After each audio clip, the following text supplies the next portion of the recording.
Hoy, al final del día, quiero que sepas que estoy pensando en ti con mucho cariño.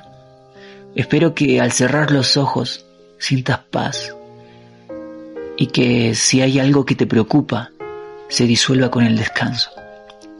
Que Dios te cuide mientras duermes, te dé tranquilidad y te renueve para el día siguiente. Recuerda que siempre estás bajo su mirada y aunque no siempre tengamos todas las respuestas, Él siempre nos guía, aunque a veces de maneras que no entendemos. Te dejo esta noche con un pensamiento. Todo va a estar bien, porque Él está cuidando de ti, de nosotros. Te deseo una noche tranquila y reparadora. Que al despertar sientas la energía que solo Dios puede dar para comenzar de nuevo. Te quiero mucho. Que descanses.